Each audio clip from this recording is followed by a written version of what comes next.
There's something about the deep woods, isn't there? They're one of the last truly wild places on Earth. We go there to disconnect, to find some peace and quiet. But in doing so, we plug into something else, something ancient, something that doesn't play by our rules. For most people, a walk in the woods is just that, a walk. But for some, the peaceful silence gets broken by a terror they can't explain. A feeling that follows them long after they've run back to the safety of their car. Tonight, we have 3 true stories from people who found something else waiting for them in the trees. These are stories of impossible things that shouldn't exist. The chilling feeling of being watched by unseen eyes, and voices that whisper from the shadows, trying to pull you in deeper. These are 3 stories of being alone in the woods, where the world you thought you knew just falls apart. Story 1. The embedded dear-you-know how some friendships are built in quiet places. That was Sarah and Ben. They weren't extreme survivalists or anything, just 2 people who loved the smell of pine and the sound of leaves crunching under their boots. They'd been hiking together for years in the huge national forest a couple of hours from their town. They thought they knew those woods, its predictable patterns, its moods.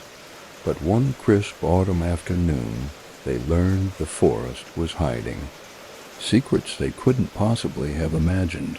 The day started out perfectly normal. The air was cool and smelled like damp earth, that scent that tells you winter is on its way. Sunlight streamed through the thinning leaves, painting the trail in shifting patterns of light and shadow. They were on a 6-mile loop they'd done a dozen times before. It was comfortable, familiar. For the first few hours, it was perfect.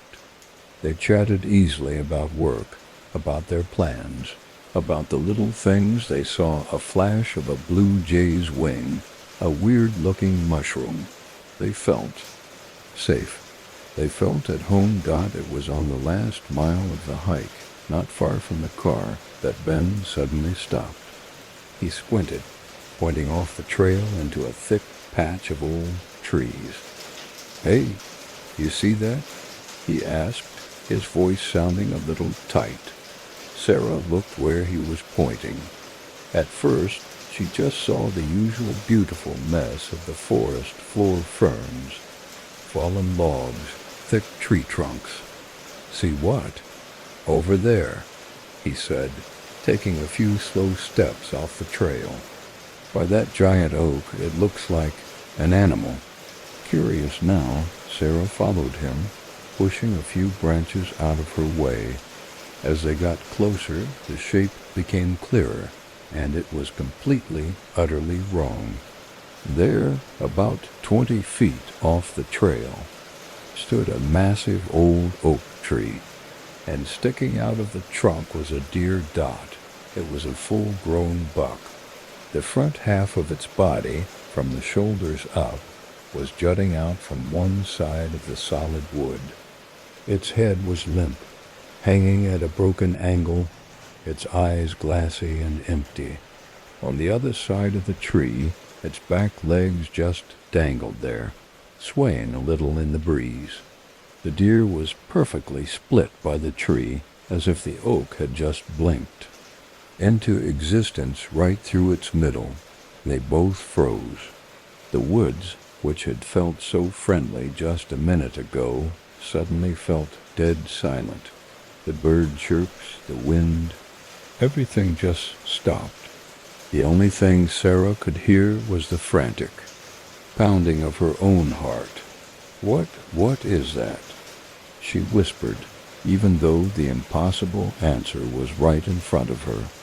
Ben, always the more practical one, started walking around the tree, his face a mask of total confusion. He was looking for an explanation for anything that would make this make sense, but there was nothing. The tree was solid. There was no crack, no seam, no splintered wood to show that the deer had been slammed into it. The bark grew right up to the deer's fur, like the animal was just a natural part of the tree. There were no drag marks on the ground, no broken branches overhead, no blood. It was just there, a nightmarish statue. "This is impossible," Ben muttered, running a hand through his hair. He reached out and touched the tree, not the deer, but the tree, as if to confirm it was real. A tree can't just grow around something this fast. Not a whole deer. It would take hundreds of years, and the animal would have rotted away. Sarah felt sick. The air felt colder, or maybe the chill was just radiating from her own skin. She couldn't look away from the deer's vacant eye. It felt like they had stumbled upon a place where the rules of reality had just been switched off. This wasn't. Just weird. It felt wrong, like a violation of nature itself.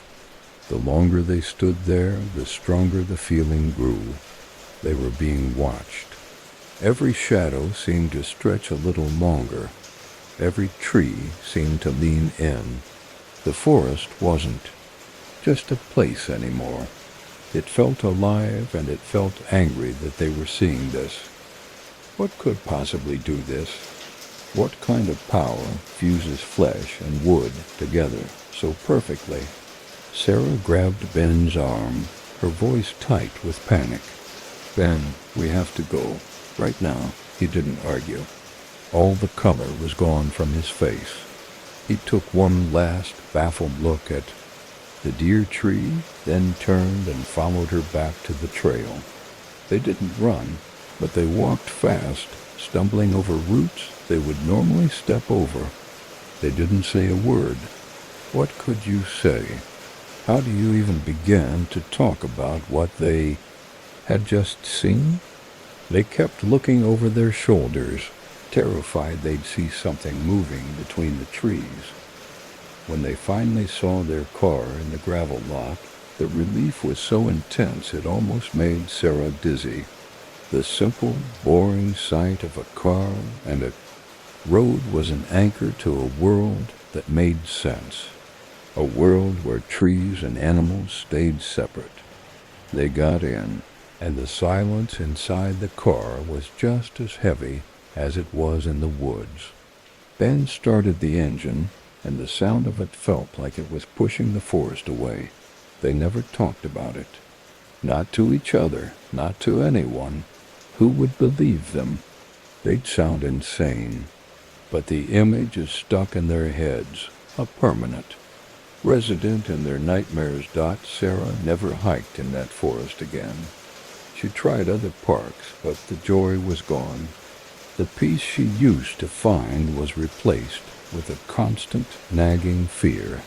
She couldn't look at a tree without seeing a flicker of that impossible image, without feeling that cold, deep dread.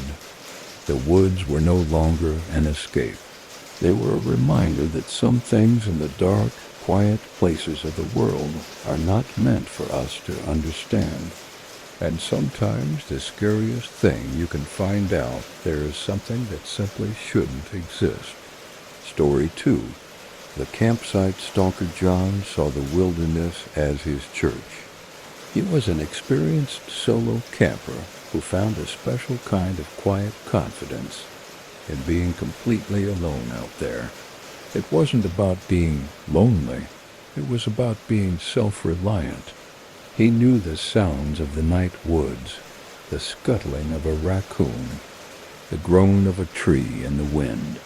He wasn't a guy who spooked easily. He knew the difference between a real threat and his mind playing tricks on him. But one night, deep in a remote forest, he learned that the most dangerous thing in the woods sometimes walks on two legs. The first 2 days were perfect.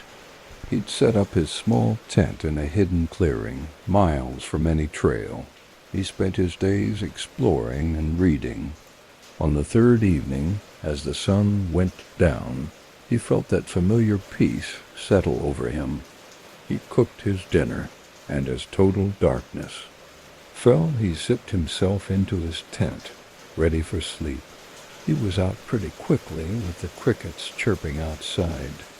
But sometime in the deep of the night, a sound cut through the gentle noise of the forest dot. It was the unmistakable sound of a heavy foot breaking a dry twig. John's eyes shot open in the darkness. He lay perfectly still, listening. His first thought was an animal. A deer, maybe a bear. He'd stored his food in a bear-proof canister 100 yards away, so he wasn't too worried. Then he heard it. Again, footsteps, slow, deliberate. They weren't the four-legged rhythm of an animal. It was a two-legged walk. Someone was circling his tent. A spike of pure adrenaline hit him. He was nowhere near a trail. There were no other cars at the dirt lot where he'd parked. The chance of another person just stumbling on his campsite in the middle of the night was basically zero. So who was out there? Hello? He called out, his voice sounding small. Is someone there? No reply. The footsteps just stopped. The silence that came next was even scarier than the noise. It felt heavy, like he was being studied. He knew, with a gut-wrenching certainty, he was being watched. He reached for his big flashlight, his hand shaking. He didn't turn it on. He didn't want to light himself up like a target inside his thin tent. The minutes dragged on. John's mind raced. A lost hiker? No, not moving like that. A park ranger? They wouldn't creep around a tent in the middle of the night. Every rational idea fell apart, leaving only raw, nameless fear.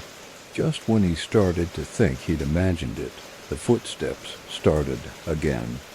Closer this time. He could hear them tracing a slow path around his tent. Then a new sound, a soft, scraping noise against the tent fabric right next to his head. Someone was touching his tent. Cold. Sharp fear grabbed him.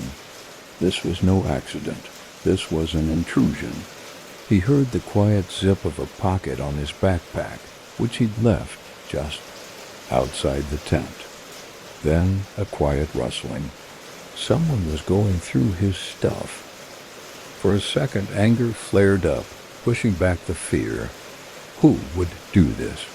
He wanted to fly out of the tent and scream at whoever it was, but he held himself back. He was alone, miles from help.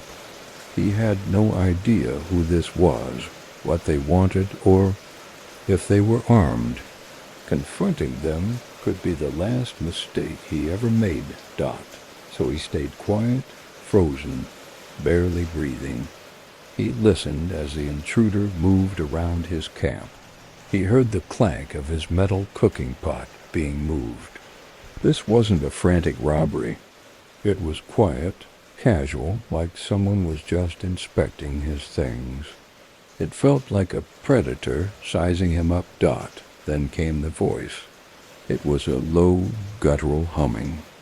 A tuneless, repetitive sound that seemed to vibrate right through the ground and up into his bones. It was the most menacing sound he had ever heard. John squeezed his eyes shut, clutching the handle of his camp knife. He stayed like that for what felt like hours, listening to the footsteps and the horrible humming. He didn't sleep. He didn't move a muscle. He was a prisoner in his own tent. Finally, as the sky began to turn from black to gray, the sounds faded away. He waited, listening, until he was sure they were gone. He waited even longer, until the sun was fully up. With trembling hands, he slowly unzipped the tent. The campsite was a mess, but in a weirdly organized way. His pack was open, and his gear was laid out in a neat line on the ground. his water filter, his first aid kit, his spare clothes, his map. But it was the other things that made his blood freeze. Scratched into the dirt in a big circle around his tent were strange, jagged symbols he'd never seen before. And carved into the tree nearest his tent was a crude stick figure, its arms stretched out wide. He didn't bother packing. He grabbed his keys, wallet, and phone and just ran, leaving hundreds of dollars of gear behind. He didn't care. He crashed through the woods, fueled by a full night of absolute terror, not stopping until he saw his truck. He drove for an hour before he finally pulled over, his whole body shaking. He called the park rangers, but what could he say? Some creepy guy hummed and drew weird things in the dirt. There was nothing they could really do. John never went solo camping again. The woods, his sanctuary, had been poisoned. Now, every time he hears a twig snap, his heart jumps into his throat. He can't look at a dark tree line without imagining a figure standing just out of sight, watching him humming that low, awful tune. He went into the woods for solitude and found something else. A human predator who turned his sanctuary into a hunting ground and left him with the chilling knowledge that the scariest monsters are the ones that look just like us. Story 3. Distant voices. There's a special kind of fear that only comes when you're truly lost. It's a deep, primal panic that eats away at you. For Mark, a hiker who was always proud of his sense of direction, it was a feeling he'd never really known. He'd spent years hiking tough trails, always with a map and compass. But on a solo hike in a huge, unfamiliar wilderness, one wrong turn was all it took to send him into a living nightmare. The day started out great. Mark was trying a difficult 15-mile loop in a remote part of a national park he'd never been to. The sky was cloudy, and the air was cool and damp. For the first few hours he was making good time, feeling strong and alive. The trouble started. Late in the afternoon, the trail got faint, almost vanishing into the forest floor. A huge fallen tree blocked his way, and he had to go around it. In that short time off the trail, he got turned around. When he found what he thought was the path again, something just felt wrong. He checked his compass and map, but nothing was lining up. A knot of dread started twisting in his gut. He kept going, hoping he'd see a landmark he recognized. But as the hours passed and the sun went down, that dread turned into pure panic. He was lost. To make it worse, he pulled out his phone for the GPS, but the screen was black. Dead battery.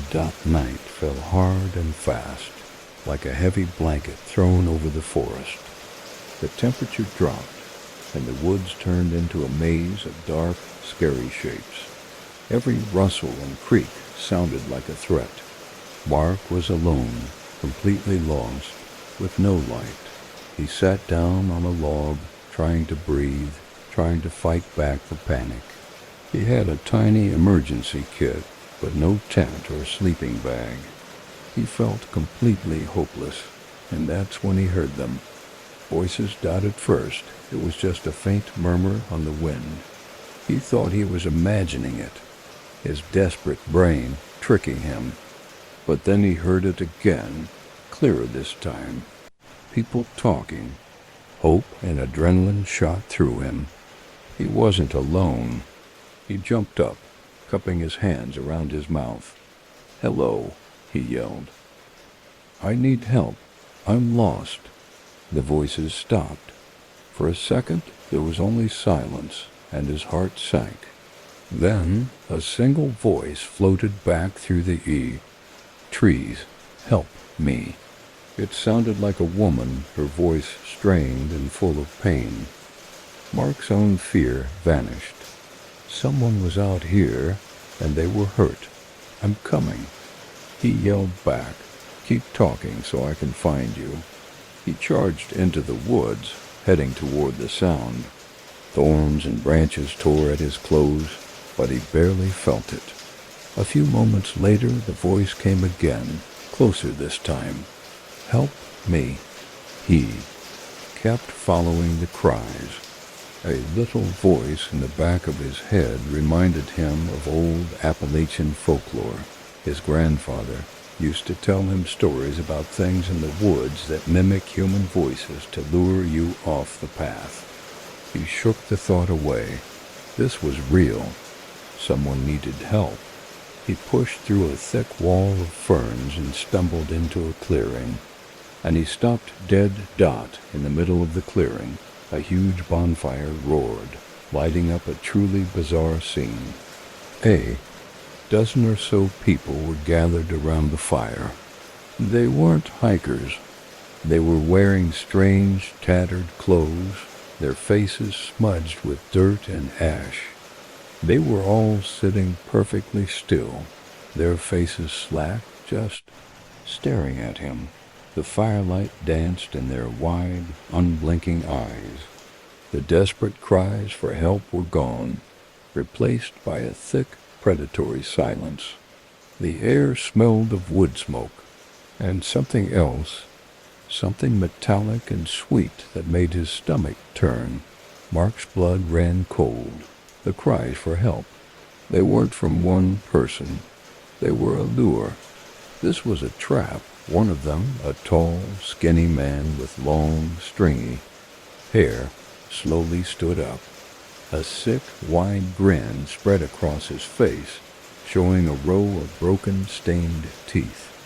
"Well, well, well," the man rasped, his voice low and gravelly, nothing like the pleading voice from before. "What do we have here?" The others didn't move, but their stares intensified, pinning Mark in place. He felt like a fly caught in a spider's web. His survival instinct started screaming. This wasn't a rescue. This was an ambush. He took a step back and stumbled on a root. The movement seemed to break the spell. The man's grin turned into a snarl. "Don't you go running off now," he said, taking a step forward. "The party's just getting started." Then, all at once, the others started to get up, their movements slow and weirdly in sync. They didn't rush him. They just started to spread out, forming a circle to cut off his escape. Mark didn't wait to see what happened next. He turned and ran crashing back into the pitch-black woods. The image of those silent, staring faces burned into his mind. He could hear them behind him now, shouting and whooping and laughing awful, terrifying sounds. He could hear their feet pounding through the bushes, a pack of wolves chasing their prey. He ran blindly, fueled by pure terror.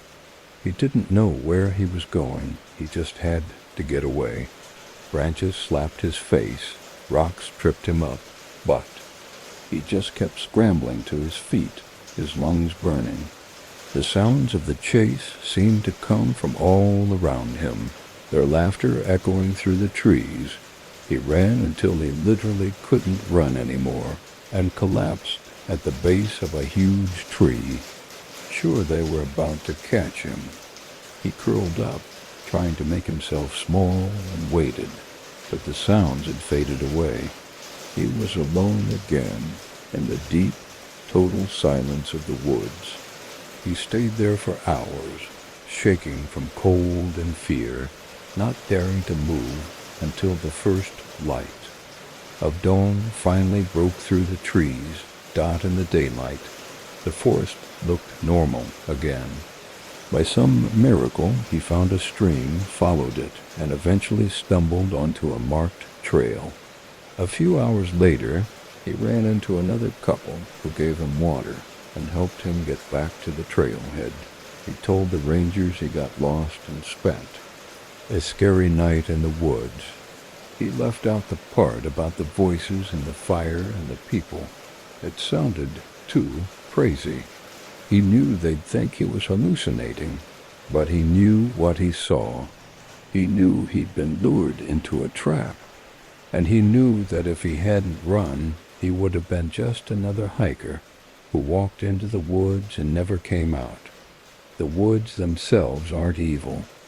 They're just indifferent. But the things that walk around in them, human or not, that's a different story. The next time you take a walk in the forest, remember these stories. Remember that a twig snap, a voice on the wind, or something you see that just doesn't make sense might be more than your imagination. You never really know who or what is watching from between the trees. If you have a true scary story you'd like to share, please leave it in the comments below. We honestly read every single one. And if you want to hear more true horror from the dark corners of the world, don't forget to subscribe. Stay safe out there.